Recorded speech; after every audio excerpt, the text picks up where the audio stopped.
La tierra aún respiraba el aroma metálico de la lluvia, cuando Bo Radok detuvo su paso. En medio del lodazal rojizo, bajo un viejo árbol de algodón retorcido por el viento y los años, algo le hizo tensar la mandíbula. Era un gemido seco, casi animal, que apenas se sostenía en el aire húmedo del mediodía. Allí estaba ella, una mujer joven, morena de piel y ojos negros como noche cerrada, atrapada por una trampa de acero oxidado clavada en su pierna. El hierro le mordía la carne con una rabia cruel. La sangre, ya oscura, había formado charcos diminutos entre las raíces del árbol. Su cuerpo, empapado por la tormenta, temblaba sin pedir auxilio. Bo no se movió al principio, solo la observó, como si la tierra misma le hubiera puesto una prueba.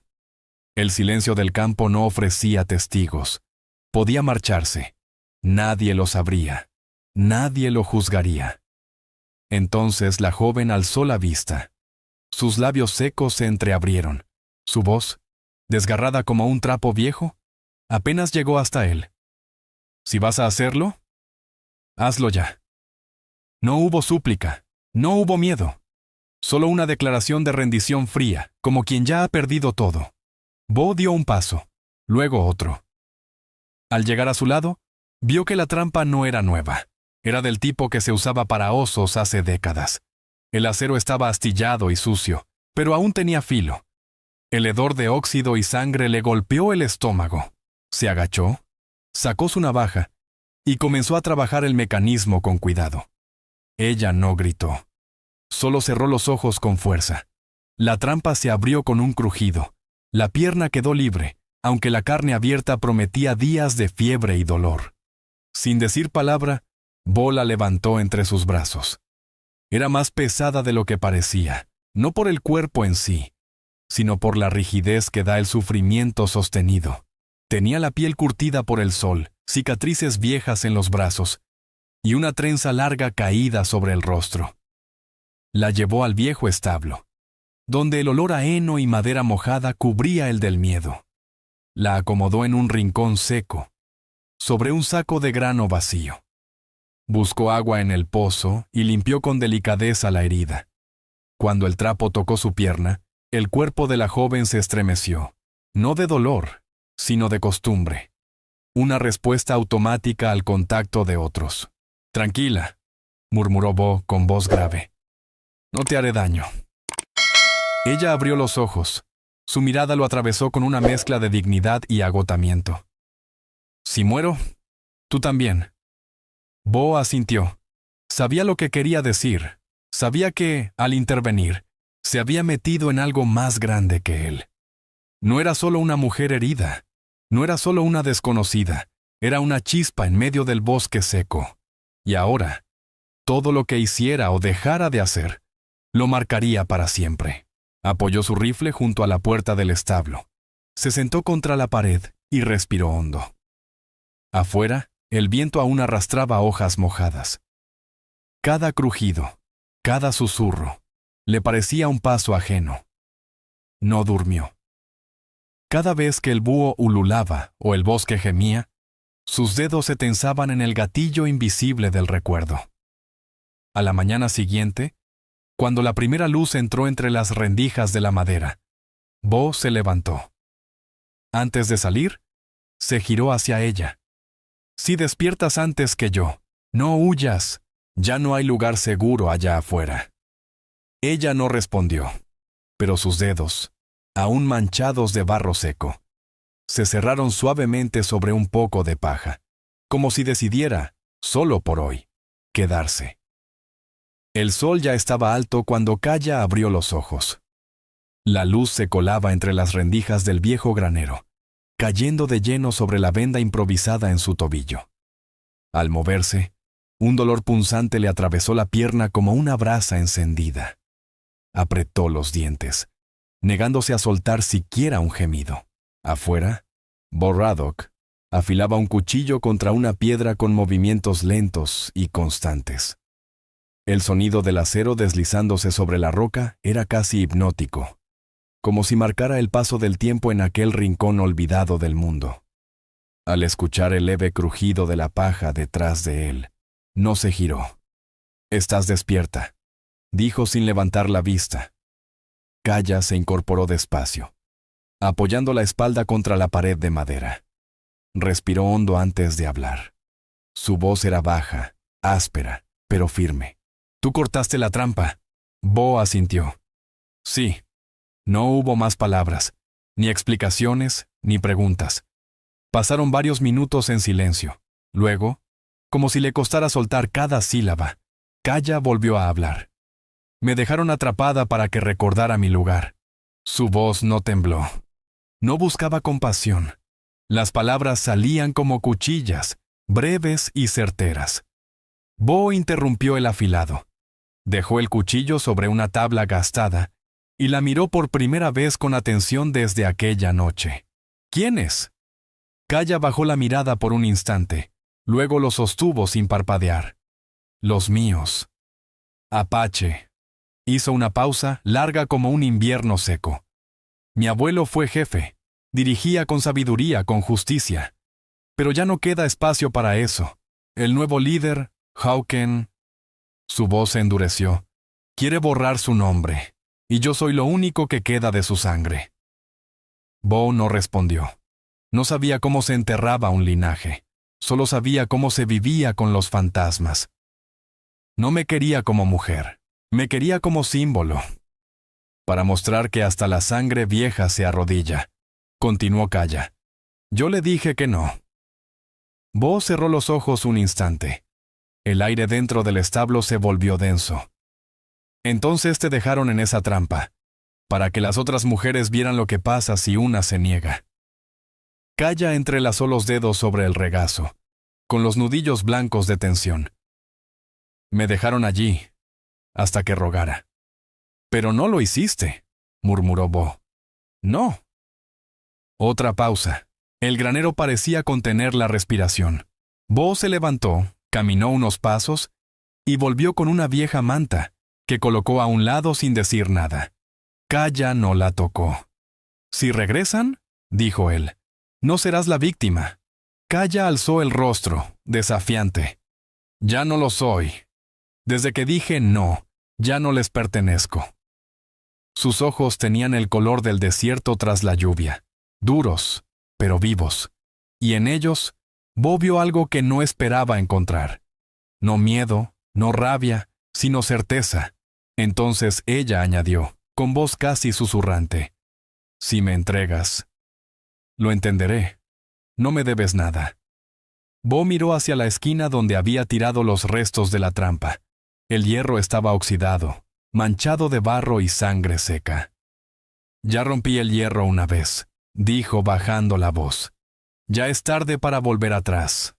Kaya no respondió. Solo cerró los ojos, no por alivio, sino por algo más profundo. Por primera vez en días, no tenía que sostenerlo todo sola. Kaya empezó a levantarse en el tercer día. No avisó. No pidió ayuda. Apoyó las palmas sobre la paja y, con la lentitud dolorosa de quien no confía aún en su propio cuerpo, empujó hacia arriba. El tobillo seguía hinchado. La venda que Bo le había puesto estaba húmeda por el sudor y la fiebre baja que nunca terminaba de romper. Aún así, no soltó queja alguna, ni un solo maldito suspiro. Bo, a unos metros, reparaba un tramo de la valla que el último vendaval había arrancado. El eco del martillo rebotaba en los postes como un latido seco. Escuchó sus pasos. Se volvió apenas para verla erguida, y luego siguió martillando. No le dijo que se sentara, no le dijo que descansara. En este pedazo de tierra reseca, si podías mantenerte en pie, lo hacías. Kaya salió del establo, el sol cortándole la espalda con una claridad que no perdonaba cicatrices. Las marcas de cuero seguían en su piel como sombras antiguas. Sin vacilar, se agachó, recogió un tronco caído y lo alzó sobre su hombro. El movimiento fue rápido, preciso. El tipo de gesto que viene de haber trabajado la tierra con las manos, y no con palabras. Bo lo notó. No dijo nada. Aquel día trabajaron codo con codo, sin acordarlo. como si cada uno supiera que la única forma de seguir vivos era no estorbarse. Bo arreglaba la valla. Kaya cargaba leña. Cuando llenaron el tonel de agua, fue ella quien lo cargó primero. Cuando la tierra estaba dura, fue él quien cavó. No hubo reparto. No hubo debate. Al mediodía, Bo dejó sobre una caja de madera un trozo de pan de maíz y algo de carne seca. Kaya comió en silencio. Al terminar, lo miró una sola vez, asintió con la cabeza y siguió trabajando. Eso bastaba. Por la tarde, el viento empezó a cambiar. Traía consigo una polvareda fina que teñía el horizonte de rojo y ocre.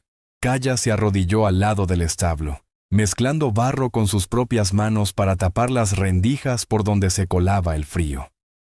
El lodo se le pegaba a los antebrazos, al cabello. Bo, sin decir palabra, le entregó su viejo cuchillo para raspar el exceso de barro. Al rozarse sus dedos, ninguno se apartó. No por deseo, sino porque ya no había espacio para el miedo. Esa noche, se sentaron en el porche. Bo encendió un cigarrillo. Kaya afilaba una hoja corta sobre una piedra plana.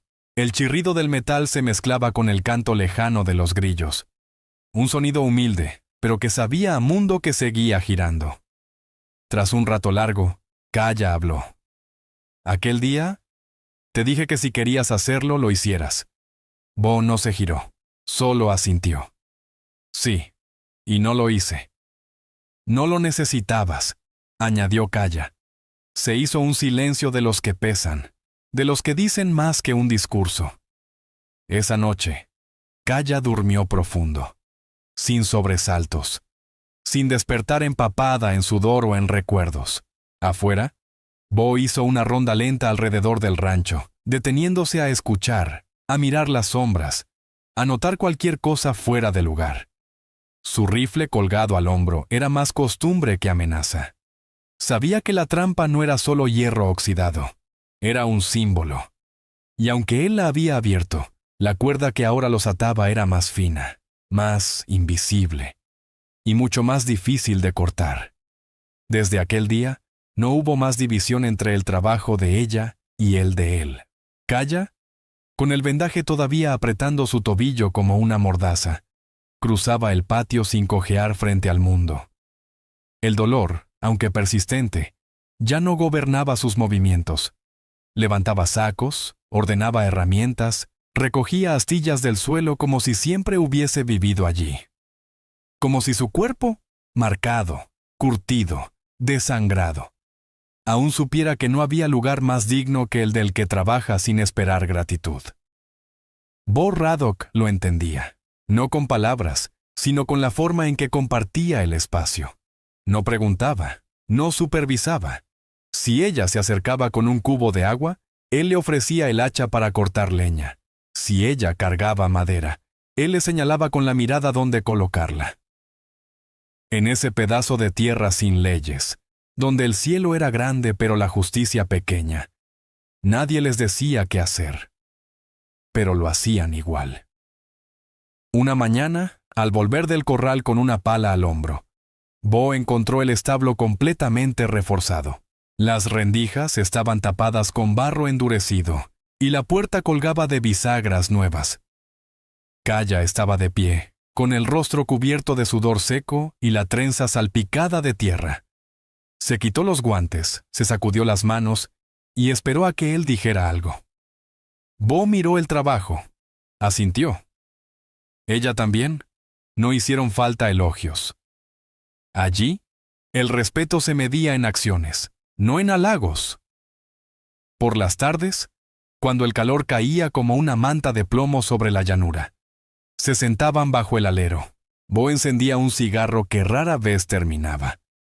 Kaya afilaba su cuchillo con movimientos lentos, firmes, como si en cada pasada limara también algo del pasado. Una de esas tardes, sin mirarlo, ella habló. Mi abuelo. No hubiera permitido lo que me hicieron. Bo no respondió, pero su pecho se tensó. Ya sabía que esa historia no iba de justicia, sino de traición dentro del mismo nombre que ella llevaba. Cuando era niña, me decía que el honor era lo último que uno podía perder. Kaya sonrió sin alegría. Yo pensé que lo había perdido todo, pero ahora veo que lo que salvé fue justo eso. Bo tiró la colilla a la tierra, la pisó y se quedó mirando al horizonte. El honor es lo único que los muertos se llevan sin peso, dijo finalmente. Kaya lo miró, por primera vez en días, como si lo viera de verdad. No como el hombre que la salvó, ni como el extraño con un rancho abandonado, sino como alguien que sabía lo que era vivir después de perderlo todo. Esa noche, al entrar, Kaya dejó su cuchillo en la mesa. Lo colocó con el filo hacia sí misma, una señal sutil, tribal, de que no lo necesitaba. Al menos dentro de esas paredes. Bo no lo tomó, solo lo empujó hacia un lado. No para aceptarlo, sino para dejar espacio. El espacio entre ellos no era una promesa. Era aire. Era respiro. Era algo que los dos, sin decirlo, empezaban a reconocer como suyo. Al día siguiente, trabajaron como siempre, como si nada hubiera cambiado, pero algo sí había cambiado. La rutina ya no era defensa, era elección, y en los pequeños detalles, un gesto, una pausa, una herramienta ofrecida, se colaba una verdad. No estaban solos, todavía no eran aliados, mucho menos amantes. Pero eran dos personas que, por primera vez en mucho tiempo, no tenían que fingir ser otra cosa. Bo Radok fue el primero en notarlo. No fueron gritos, ni disparos. No hubo galopes apresurados. Fue algo más sutil, una huella de caballo donde antes solo había tierra limpia, no profunda, no reciente, pero clara. Se agachó, pasó los dedos por la marca, y luego cubrió el rastro con arena como quien esconde un secreto a medias. No dijo nada a Kaya. Pero esa tarde, el viento cambió. Ya no olía a polvo ni a estiércol, ni al sudor de la tierra. Olía a humo. A fogata encendida lejos, demasiado lejos para un campamento de cazadores, demasiado cerca para no inquietar. Kaya lo sintió antes de que él hablara. Estaba en el porche, con los ojos clavados en la línea lejana de árboles que marcaban el final de las tierras de Bo. Su cuerpo se tensó como un arco, la mirada fija, el pecho apenas se movía. «Lo saben», dijo con voz baja. Bo no preguntó qué, solo respondió. «Sí». El silencio se alargó hasta que el sol empezó a besar la cima de las colinas. Entonces aparecieron 3 jinetes apache. Sin pintura de guerra, sin lanzas alzadas, pero con esa quietud peligrosa que no necesita armas para imponerse. Se detuvieron justo fuera de la cerca, lo bastante cerca para presionar, no para provocar. El que iba al frente desmontó.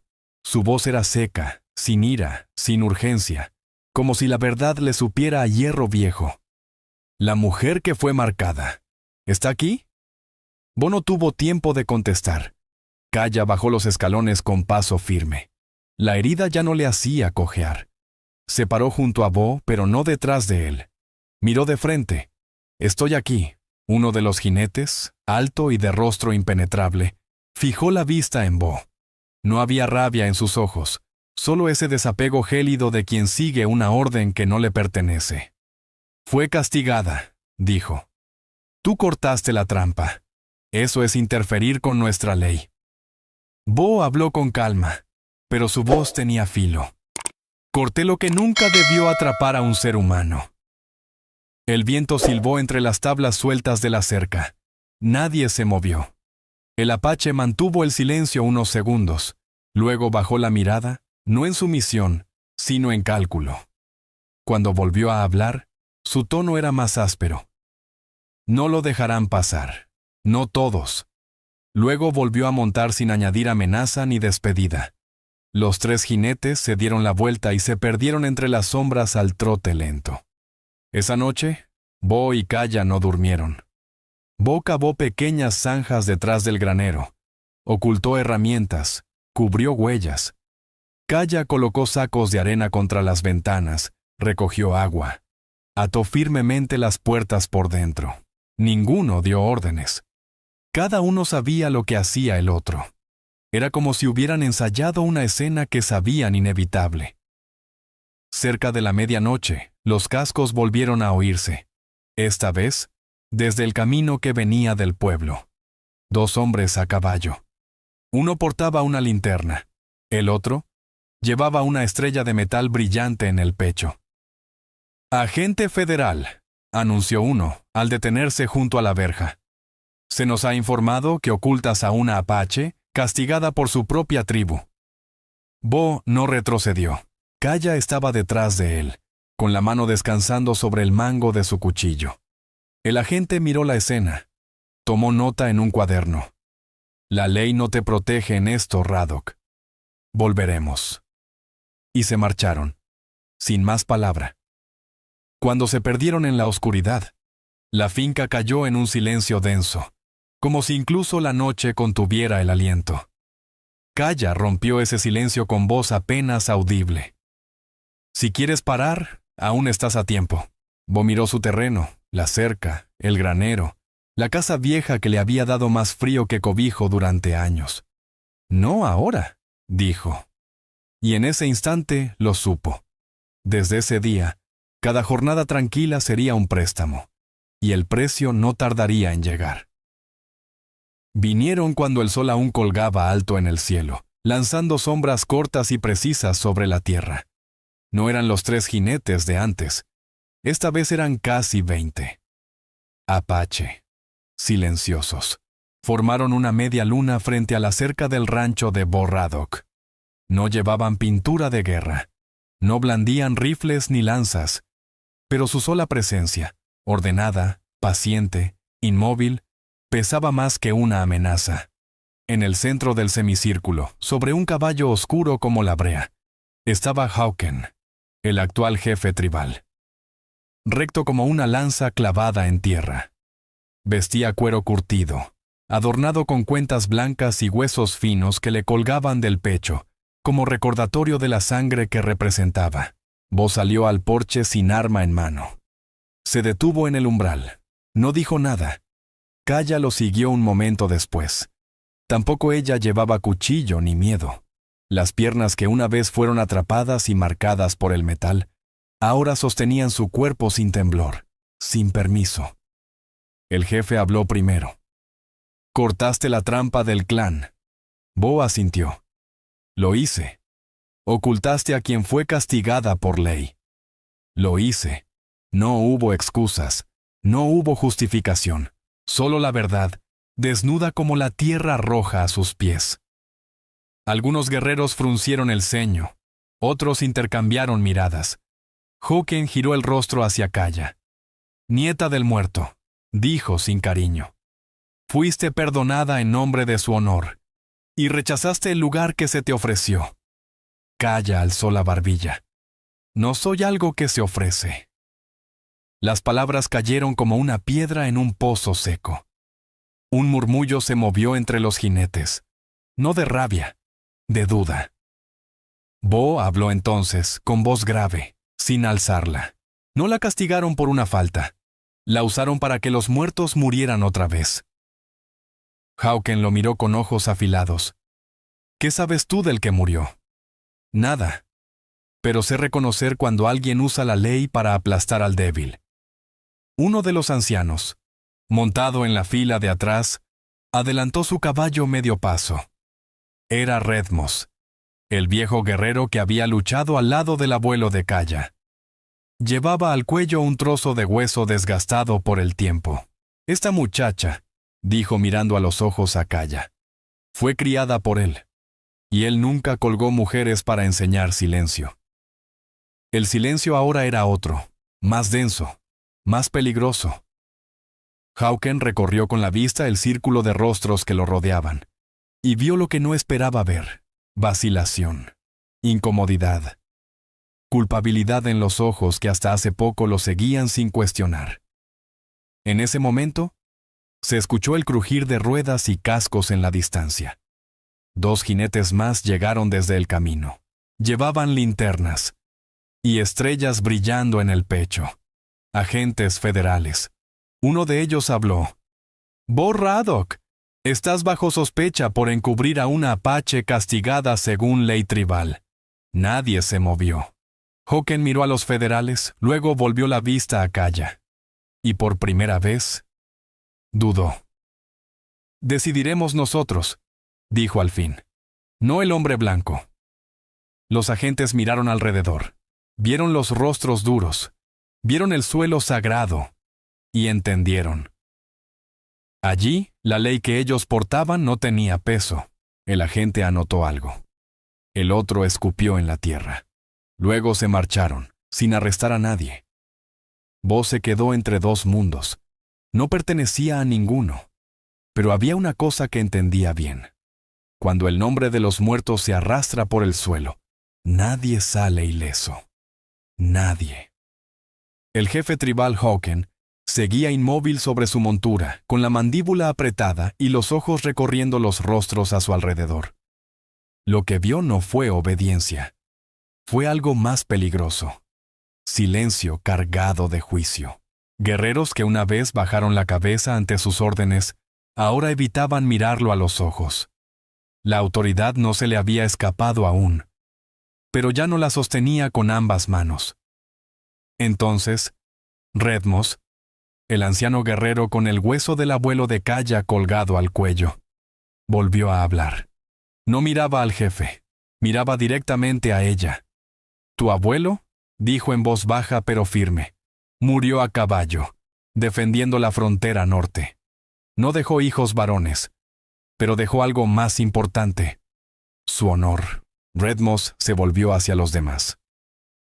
Y hoy ese honor fue atrapado en una trampa y arrojado al barro frente a todos nosotros.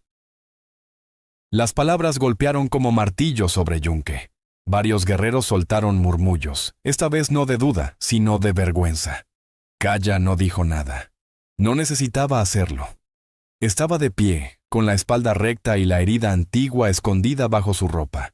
Pero era su presencia la que hablaba por ella. La cicatriz no la había doblado. La injusticia no la había callado. Bo la observaba desde el porche. Sabía lo que estaba ocurriendo. No era una revuelta. No era una guerra. Era algo más profundo. Un momento de ruptura dentro de la tribu, cuando el pasado se niega a seguir siendo enterrado. Hawken apretó las riendas. Sus nudillos eran piedra. Intentó recuperar el control. «¿La ley?», dijo entre dientes. «Aún es la ley». Un anciano dio un paso adelante con su caballo. Su voz sonó como una sentencia. «Una ley muere cuando los muertos le dan la espalda». Esa frase cayó como relámpago seco en medio del grupo. Otro jinete, uno joven esta vez, asintió. Luego otro. Y otro. Los murmullos se volvieron susurros de rebelión. Ya no eran solo hombres cuestionando al jefe, eran hombres que recordaban. Hawken bajó la mirada. No por humildad, sino por comprender, de golpe, que ya había perdido. Volvió a mirar a Kaya. Su voz, ahora seca, sin ornamento. La muchacha fue víctima de un error. La tribu se equivocó. Nadie aplaudió, nadie celebró. Porque en el oeste, cuando algo injusto se repara, no hay victoria, solo un tipo distinto de peso. Se giró hacia Bo. «Salvaste a alguien que no debía ser castigada. Según las leyes antiguas, estás protegido». Bo no respondió. Sabía que toda protección tiene un precio. Otro anciano habló con calma. «La tribu dará la cara por ella. ¿Y a ti? El hombre blanco no podrá tocarte por esto». A unos metros, los agentes federales seguían de pie, sin cruzar la línea invisible del territorio apache. Se miraron entre ellos. Uno cerró el cuaderno. El otro volvió a escupir. Sabían lo que aquello significaba. El viejo tratado acababa de resucitar. Pero Hawken no había terminado. Se volvió hacia Bo una última vez. «Ya no serás invisible». Bo sostuvo su mirada. «Nunca quise serlo». Entonces el semicírculo empezó a romperse. Sin palabras, sin despedidas. Se alejaban con la dignidad de quienes aceptan que han fallado. pero que aún tienen el valor de corregirlo. Cuando el último caballo desapareció entre el polvo del camino, Kaya exhaló. No fue alivio, fue agotamiento. Bo contempló su tierra, la casa vieja, el establo remendado, la valla que apenas contenía el mundo exterior. Sabía que desde ese momento, cada paso que diera sería observado. Kaya murmuró, casi sin fuerza. Volvieron por mí. Bo negó con la cabeza. No, dijo. Volvieron porque ya no podían soportar que los muertos los siguieran mirando. Y en el oeste, ese tipo de victoria nunca viene sin coste. 3 días después de que la tierra temblara con cascos, con palabras secas y decisiones que cambiaban generaciones, el rancho de Bo Radok volvió al silencio. Pero no era el mismo silencio. No era el de antes, cuando los grillos eran lo único que rompía la noche. Era un silencio nuevo, más denso, que llevaba encima el peso de lo que ya no se podía deshacer. Un silencio observado. La lluvia llegó con parsimonia, como si también supiera que ahora todo caía más despacio. No fue tormenta ni aguacero, solo una llovizna constante que empapaba la tierra agrietada. Bo salió al porche sin sombrero ni abrigo. Dejó que las gotas le calaran la camisa. No se movió. Kaya lo siguió unos minutos después. Ya no arrastraba el pie, aunque la marca del hierro seguía allí, apenas visible, como una sombra en la piel. Se detuvo a su lado. No lo tocó, no lo miró. Simplemente estuvo. No volverán, dijo ella mirando hacia el horizonte. Al menos, no para colgarme. Bo asintió sin hablar. El agua seguía cayendo. Ese mismo día, empezaron a llegar otros, no con armas ni con banderas. Llegaban de uno en uno. Guerreros apache mayores, mujeres con cestas, jóvenes con cicatrices viejas. Algunos traían pieles, otros sal y hierbas secas. No hablaban mucho, algunos no hablaban nada, pero todos cruzaban la cerca sin pedir permiso. Intercambiaban, dejaban cosas, pedían agua, se sentaban a descansar. Y luego se marchaban, igual de silenciosos que cuando llegaron. Bo no colgó ningún cartel, no abrió ningún negocio. Solo dejó la verja entreabierta. Quien supiera, sabría. Los agentes federales también volvieron. Esta vez no se bajaron del caballo. Se quedaron fuera, junto al camino.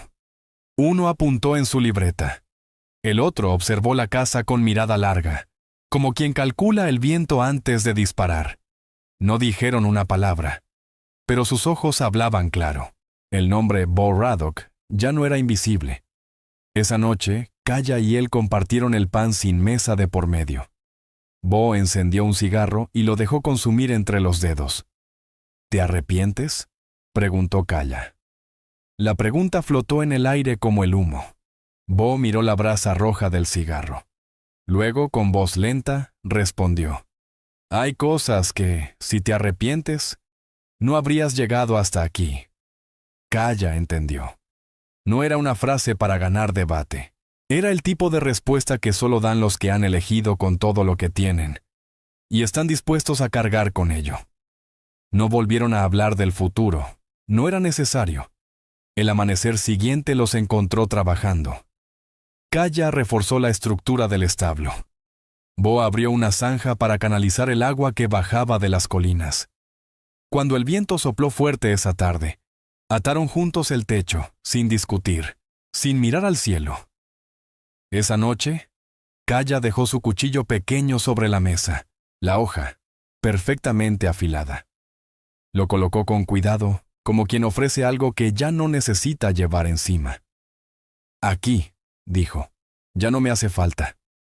Bo no lo tomó, solo lo empujó hacia un lado, no para devolverlo, sino para dejar espacio. Un espacio donde no cabía el miedo, ni la deuda, ni las promesas. Un espacio donde ambos podían respirar. Para entonces, el rancho ya no era un escondite. Era otra cosa. Todavía no un hogar. Pero casi. El verano comenzó a ceder. No con frío, sino con luz distinta.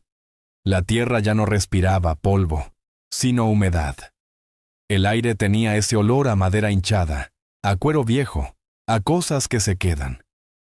Bo Radok construyó un pequeño cobertizo para los caballos al lado del granero.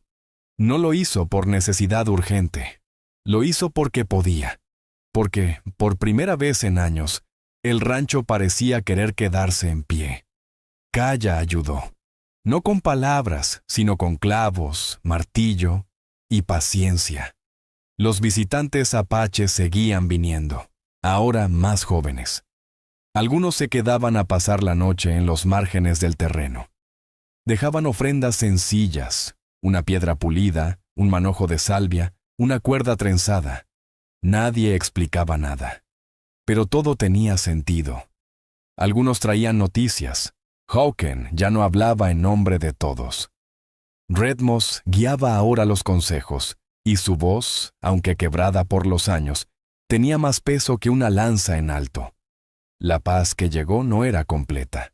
No lo es nunca en el oeste, pero tenía forma.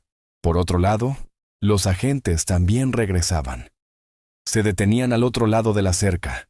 No decían nada, solo miraban, anotaban, esperaban. Bo los observaba desde el porche. Ya no les temía, pero tampoco los ignoraba. Sabía que la ley no olvida cuando no puede castigar. Kaya se mantenía firme. Trabajaba cada día como si nada fuera definitivo, como si cada clavo, cada piedra, cada remiendo pudiera ser lo último o lo primero. Una tarde, mientras recogía leña bajo la sombra inclinada del cobertizo, Kaya dijo: «Si me quedo, no será porque no tenga dónde ir». Bo no respondió enseguida. Dejó la herramienta en el suelo. Se limpió las manos con la pernera del pantalón y la miró de frente. «¿Y si te vas? No será porque no fuiste bienvenida». Kaya asintió. Nada más se dijo. Así funcionaban ellos. Lo que valía la pena no se explicaba. Se hacía. Esa misma noche, compartieron la cena sentados en el suelo, sobre una manta vieja, como si fuera un lujo. Kaya preparó un estofado con carne seca, cebolla y especias que había traído una anciana apache a cambio de semillas. Bo probó una cucharada, sonrió por primera vez en días y dijo: «Sabe a camino». Ella rió, no fuerte, pero sincero. La luna salió alta, redonda. El rancho parecía otro. No porque hubiera cambiado, sino porque por fin tenía quien lo mirara con ojos nuevos. Kaya se recostó junto al establo con las manos detrás de la cabeza. La brisa fresca le movía los mechones sueltos. «¿Crees que esto dure?» Bo miró hacia la cerca, hacia el camino donde siempre había polvo de algo que venía. «Nada dura», respondió. «Pero a veces, lo que se construye con decisión sobrevive más que una vida». Kaya cerró los ojos. Esa noche no soñó con sangre, ni con trampas. Soñó con postes firmes, con agua clara, con el sonido de un martillo marcando el pulso del día. A la mañana siguiente, antes del primer café, apareció otro joven apache. Traía una bolsa con raíces y un cuchillo de caza envuelto en tela. Kaya lo reconoció. Era de los suyos, pero no de su clan. Intercambiaron pocas palabras. Cuando el joven se marchó, Kaya se quedó mirando el horizonte. Luego entró, dejó la bolsa sobre la mesa y dijo, como si nada: «Van a venir más». Bo no preguntó si venían con armas o con manos vacías. Solo dijo: «Que vengan». En el viejo oeste, eso bastaba. El otoño llegó sin anunciarse, como todo lo importante en el oeste. La mañana traía una brisa seca, ligera, que olía a corteza, a grano tostado, a madera cortada hace semanas. El rancho de Bo Radok seguía en pie. No más fuerte, pero sí más vivido. Tenía grietas nuevas, reparaciones improvisadas, y un aire de haber resistido más de lo que cualquier mapa contaría. Kaya caminaba descalza entre los surcos recién abiertos. Su tobillo, aquel que una vez fue devorado por hierro cruel, Ahora era firme. Llevaba la falda arremangada hasta las rodillas, las manos cubiertas de tierra y los ojos claros como el cielo limpio tras la tormenta. La tribu ya no la buscaba, pero sí venían. Cada tanto, algún joven apache se acercaba. A veces para aprender a sembrar, a veces para intercambiar hierbas por clavos, y otras simplemente para sentarse bajo el cobertizo y escuchar el martilleo constante de Bo. En el rancho ya no se preguntaba por qué venía la gente. Se abría la verja y punto. Los federales dejaron de venir. Quizás porque entendieron que el mundo seguía girando sin ellos. O tal vez porque sabían que no podían con el peso de algo que no entendían. Una tarde, Kaya entró en la casa. Bo estaba afilando la hoja del cuchillo que ella había dejado semanas atrás. No por desconfianza, sino por respeto. Lo colocó sobre la mesa y lo empujó suavemente hacia ella. ¿Por qué lo afilas si dijiste que no lo necesitabas?, preguntó ella con una media sonrisa. Bo levantó la vista. Porque incluso las cosas que ya no usamos merecen seguir cortando, si algún día las necesitamos. Kaya se quedó pensativa. No respondieron nada más. Ese era su lenguaje, frases que no cerraban del todo, miradas que dejaban espacio. Esa noche, se sentaron en el porche, como tantas veces. La luna estaba alta, el campo, en calma. Desde lejos se oía el canto de un coyote, no como amenaza, sino como parte del todo. Kaya habló, no como pregunta, sino como reflexión. Tal vez esto ya sea un hogar. Bo tardó en responder. Luego dijo, tal vez lo fue desde que alguien decidió no huir. Ambos sabían que la paz era frágil, que el pasado no se borra, que los hombres con insignias y los que cargan ley tribal no siempre olvidan. Pero también sabían otra cosa. Habían elegido no mirar hacia otro lado. Habían elegido quedarse. Habían elegido construir. Y en el oeste, eso era más que suficiente. Las estaciones seguirían cambiando. El mundo seguiría girando. Pero aquel pedazo de tierra, esa cerca abierta, esa mesa sin cuchillo entre medias, esa mirada compartida al atardecer, eso ya no se lo quitaría a nadie. La historia termina allí. O tal vez no. Porque lo que uno planta en tierra seca no siempre germina pronto. Pero si echa raíz, puede sostener generaciones. ¿Y tú? ¿Has sentido alguna vez que lo correcto no era lo más fácil? ¿Has elegido quedarte cuando todo te decía que te fueras? Quizás, justo ahí, empieza tu propia historia.